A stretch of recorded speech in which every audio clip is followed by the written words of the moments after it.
Assalamu alaikum wa rahmatullahi wa ta'ala wa barakatuhu. An bɛ aw fo ka aw waleɲuman dɔn. An filɛbaga fɛn fɛn bɛ yen k'i sɔgɔlen bɛ Cherifula TV la. An b'a fɔ aw bisimila émission du ani denbaya kɛnɛ kɔnɔna la. Foli min ta ni belebeleba o bɛ ta ka di aw ma sanga ani wagati aw ka filɛli cogo ɲuman na. Ka badabada foli ta k'a tɛngu an karamɔgɔ a n'an fa la n'o ye a Seyid Usmani Sherifu Madani Hayidara a n'a ka denbaya bɛɛ lajɛlen ko salamu alaikum. An bɛ a kanubagaw yɛrɛ fana fo dante foli min na. Foli min ta ni dilen kɔni bɛɛ lajɛlen ma an b'a fɔ Mali musow bɛɛ lajɛlen ye k'u bonne fête k'Ala ka san caman yira an na. 8 mars 2026 Ala y'a kɛ an kɛnɛ ɲɛna yarabi san wɛrɛ fana 2027 Ala k'an sigi nin plateau kelen kan o se bɛ Ala ye. A fɔra muso minnu kɔ an b'a ɲini dali masa fɛ Ala ka bada dali Ala k'a nɔgɔya u ye. O tuma ka foli nin ta nin ta ka don n'a ye k'a di i ka don an ka ɲɛmaayasow ma promotion de la femme a cakɛla bɛɛ lajɛlen an b'u fo k'u waleɲuman dɔn. N'o ye Madame Sanogo Jɛnɛba Jara an bɛ a n'a ka département maa bɛɛ lajɛlen fo dante foli min na ale ye ministre de la promotion de la femme de l'enfant et de la famille o tuma ka Mali musow bɛɛ fo kɛrɛnkɛrɛnnenya la togoda musow an ka foli nin ta ni b'u ye. O kɔfɛ bi an bɛna jɛ ka masala an ye wele bila mɔgɔ dɔw ma an ni minnu bɛna sigi ka masala minnu fana ye muso cɛsirilenw ye minnu fana ye muso dɔkɛlaw ye minnu fana ye musow ye minnu sɔnna ka wuli k'u cɛsiri walasa sɛnɛkɛlaw olu bɛ se ka bɔ nɔgɔ la cogo min na walasa dun ka fa o bɛ se ka yiriwa cogo min na walasa muso dɔw bɛ se k'a dɔn cogo min na k'a fɔ ko muso ka baara dan tɛ biro kɔnɔ baara ye ko muso ka baara dan tɛ k'a fɔ ni kalanna n tɛ se ka fɛn wɛrɛ foyi fana kɛ ni ma taa suma ma yɛlɛma o tuma olu sɔnna k'u cɛsiri dabaninkuru kɔkɔrɔdonbagaw don dabaninkuru ka se ka a la yiriwa o tigiw don o tuma na an b'u yɛrɛ fo an ka weleli jaabili la ayiwa an bɛ 8 mars kɛnɛ kɔnɔna la n'i y'a mɛn yɔrɔ yɔrɔ ko musoba a fɔ k'a sɛmɛ yiri ye cɛbangana dɔ ye o de y'a to an balimakɛ kelen o b'an cɛla yan ni o ye sɛnɛkɛlaw fana dɛmɛbagaba ye an da bɛna se u bɛɛ lajɛlen tɔgɔ ma ɲɛfɛ mɔgɔ fɔlɔ min b'an bolo bi o ye an balimamuso ye ale bɛ ɲumankurunya fan fɛ n'o ye Madame Dado Kamara ye ale ye directrice de publication du journal Annonceur o cakɛla don. En même temps, elle est journaliste du développement rural. O bɛ mun ko fɔ an balima sɛnɛkɛlaw ka se ka sɛnɛ nafa k'olu dɛmɛ ka sɛnɛ nafa la yiriwa a ka baara ɲɛsinnen don ma kunnafoni di bundaku kan.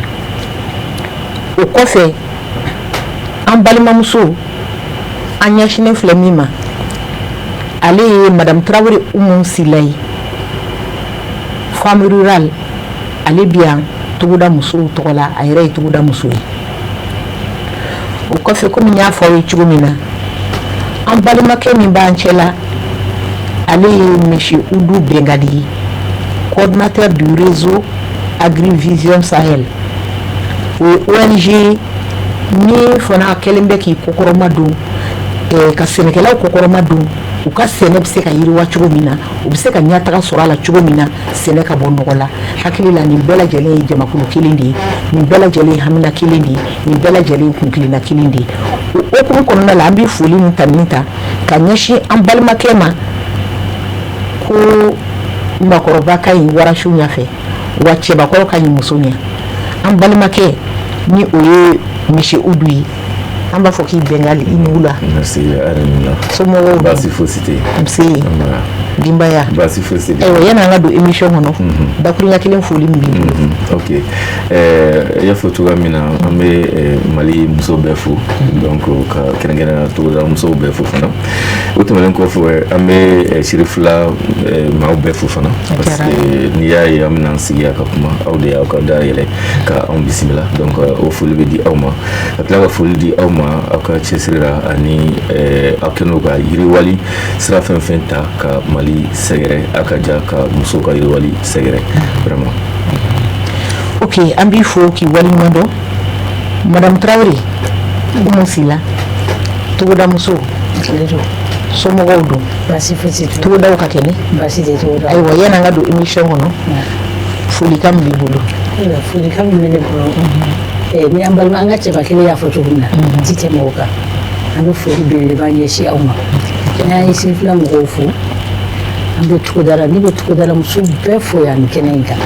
parce que ne b'olu de ka hukumu kɔnɔ yan ani journaliste ani minnu bɛ baara kɛ ɲɔgɔn fɛ ka foli di Mali musow bɛɛ lajɛlen ma ne bɛ bɔ kuma la yan fɔlɔ. Ayiwa an bɛ segin ka an ɲɛsin an balimamuso ma n'ale fana ye journaliste waraba ye Madame Dado folikan jumɛn b'i bolo yan'an ka don kuma kɔnɔ. Ne bɛ a fɔ k'aw bɛɛ lajɛlen ni ɲankuma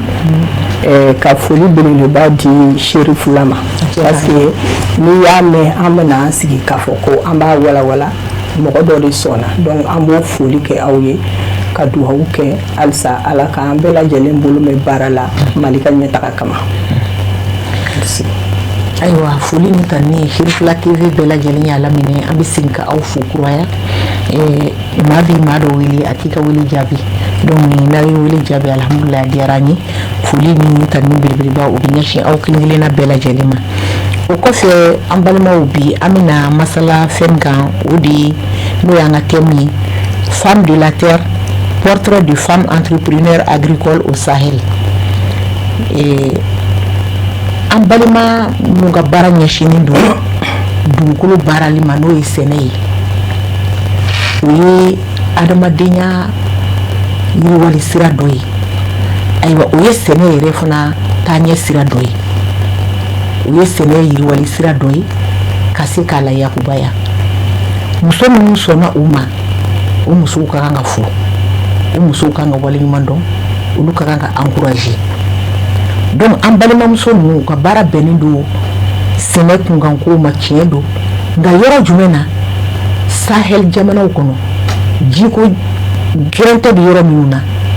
n'a fɔra ko jiko gɛrɛntɛ yɛrɛ o fana y'a damata ye nka muso minnu sɔnna k'u bɛɛ to yen mɔgɔ minnu sɔnna k'u bɛɛ to yen ka se ka fɛn dɔ kɛ fɛn dɔ ye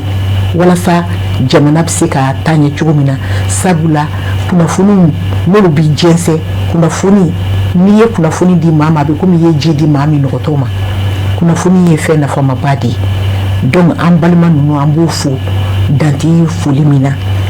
u ka cɛsiri a n'u ka wulikajɔ la nin baara in kɔnɔna la o kɔfɛ an y'a yira u la ɲinan 8 mars Serifula TV du ani denbaya an ye an bolo manabɔ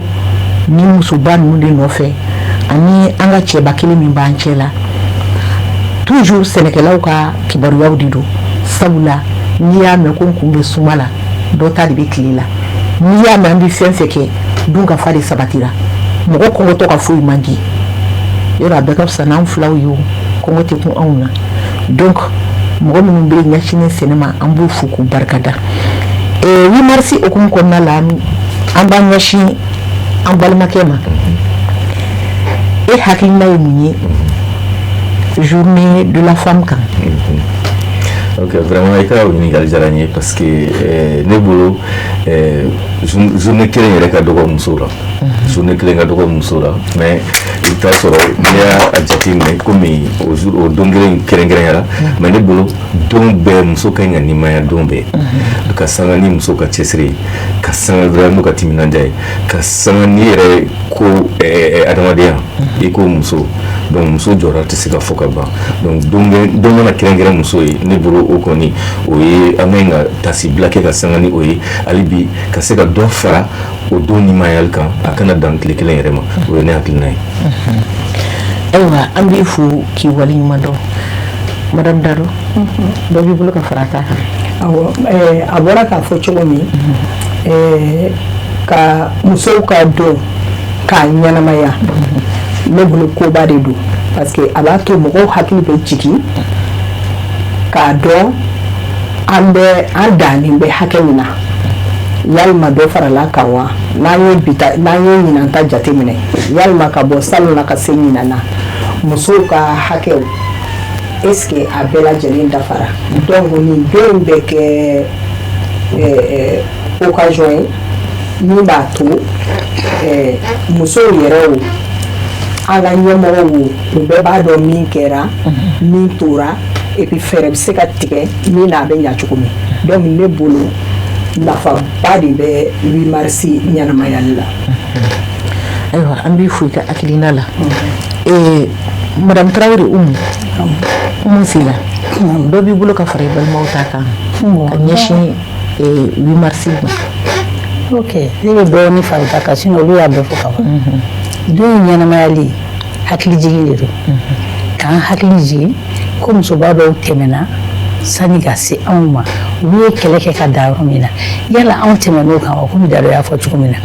n'an tɛmɛlen b'o kan salon ɲina an bɛ niveau jumɛn na a bɛ i n'a fɔ Dado jɛnsigi bɛ fɔ cogo min na a bɛ komi jɛnsigi de bɛ ka kɛ an bɛ ka jɛnsigi de kɛ à chaque fois que 8 mars bɛ kɛ an sera yɔrɔ min na an b'o dɔn parce que kun an tun bɛ yɔrɔ min na ani an bɛ yɔrɔ min na bi olu tɛ kelen donc a ɲɛnamayali fɛn belebele de don tasibila don dɛ fɛn belebele don ka ɲɛsin anw yɛrɛ ma surtout anw togodala musow. ayiwa an bɛ aw fo an hakili la 8 mars an bɛ kalo in bɛɛ kɛ ale kɔnɔna la ni ala ni kira sɔnna ma musow u bɛ aw y'a fɔ cogo min na u bɛ jateminɛ caman kɛ nin ko ninnu kan k'a sababuya kɛ jateminɛw minnu bɛ yen nɔ ka 8 mars jateminɛ n'a y'a sɔrɔ salon ta ni ɲinan ta danfara b'u ni ɲɔgɔn cɛ n'an avancera de walima n'an ma avancer ani fana ka hakilina kuraw ta hali bi 8 mars a bɛ se ka nafa lase an ma cogo min na nin kalo in bɛɛ bɛ kɛ o n'a ɲɔgɔnnaw la o tuma an bɛ aw fo ka aw waleɲuman dɔn aw ka nin walawalali cogo cɛ ɲuman in na o kɔfɛ Dado munna 8 mars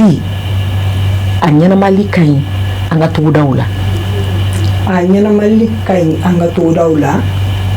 k'a sabu kɛ a mɛnna n'a fɔra 8 mars i b'a ye mɔgɔw tun b'a fɔ ko Bamakɔ musow dɔrɔn don a kan ka taa ɲɛnamaya togoda la pour que togodala musow fɛnɛ k'a dɔn k'a fɔ ko muso bɛɛ lajɛlen de ko don donc o ye a nafa belebele a nafa wɛrɛ min bɛ yen o ye n'a taara ɲɛnamaya ye barolasigi minnu bɛ kɛ hakilina falen minnu bɛ kɛ a b'a to togodala musow u fɛnɛ b'u ta yɔrɔ dɔn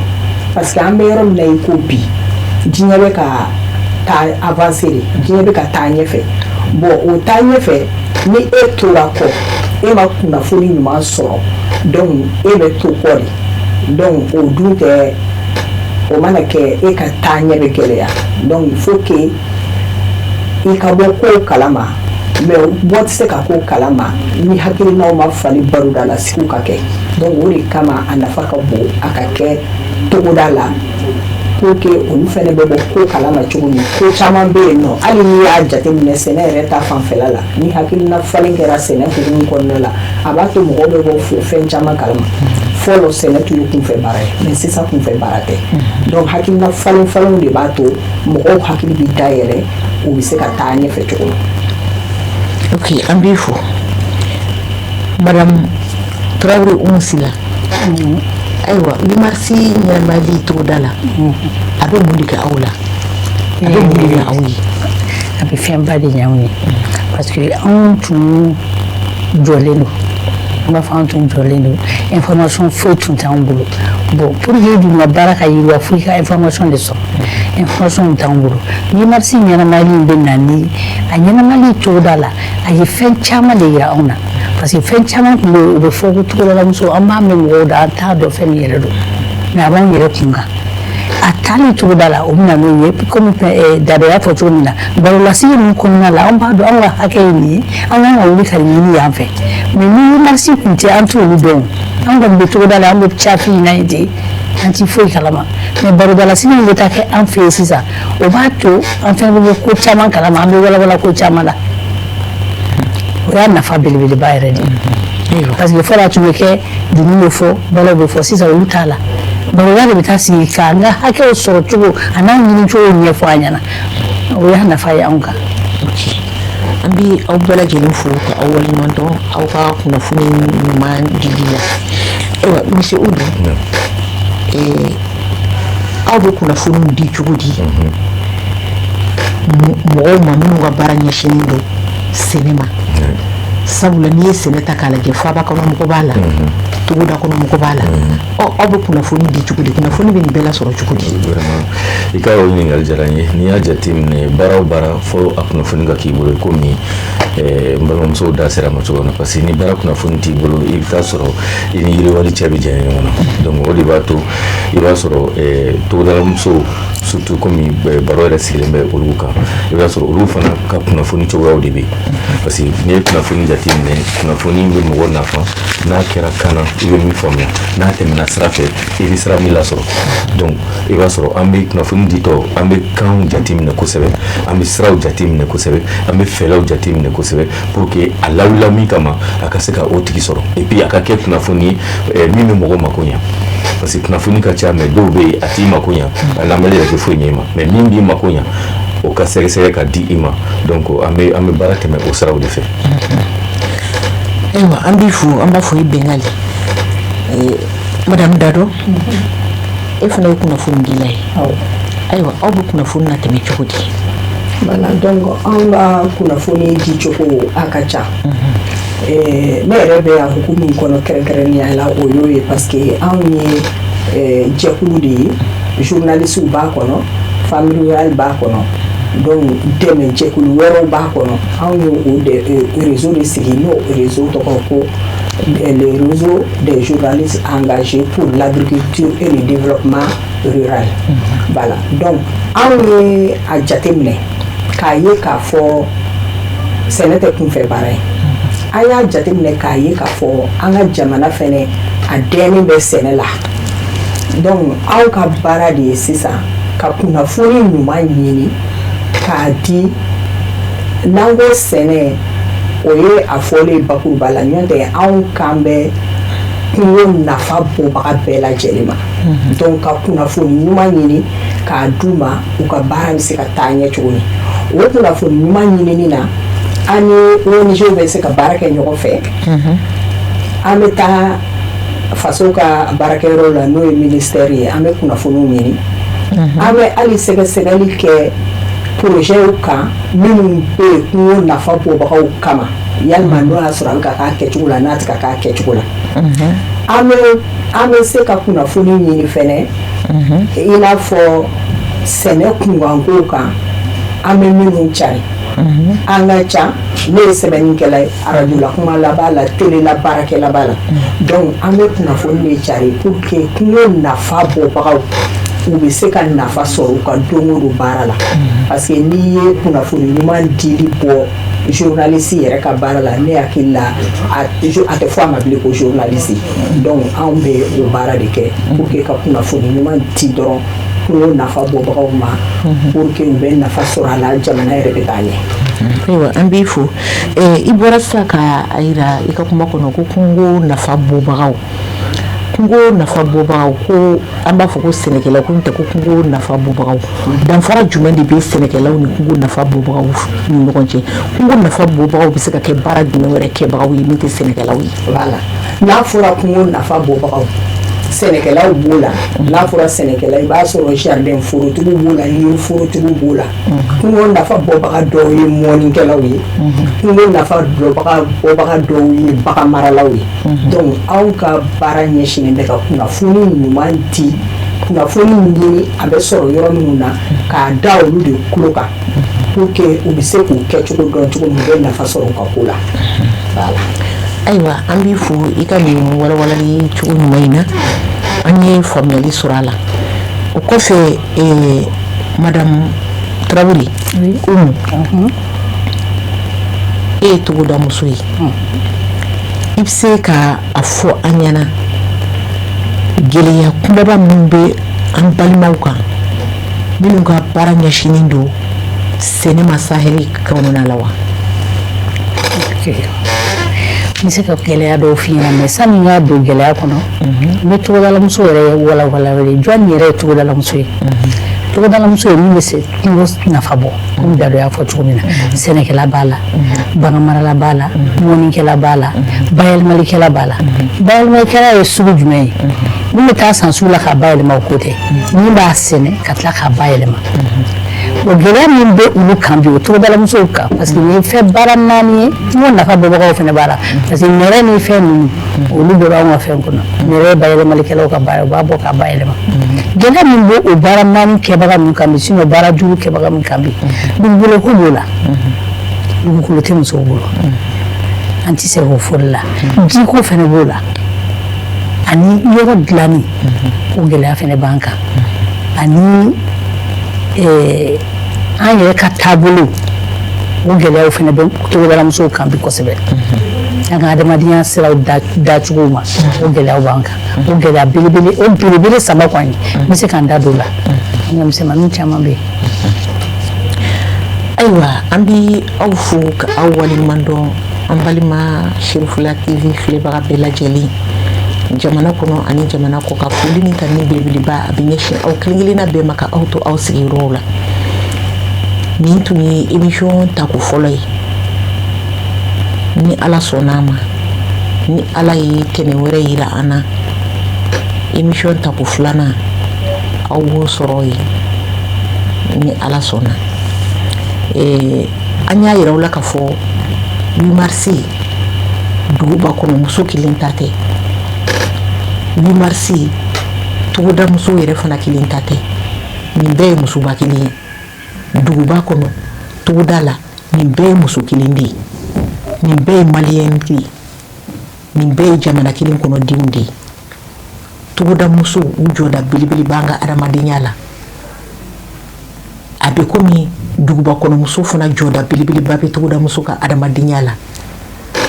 an juruw sirilen de don ɲɔgɔn na an ka mɔgɔyaw dɛnnen don ɲɔgɔn na an ye filen kelen kɔnɔ kisɛw di donc o de y'a to bi 8 mars in na an y'an bolo manabɔ an ka dugukolo baaralaw nɔfɛ 8 mars in na bɛɛ fana b'a dɔn k'a fɔ ko adamadenya a tɛ taa abada ni dugukolo kɔrɔfɛnw t'a la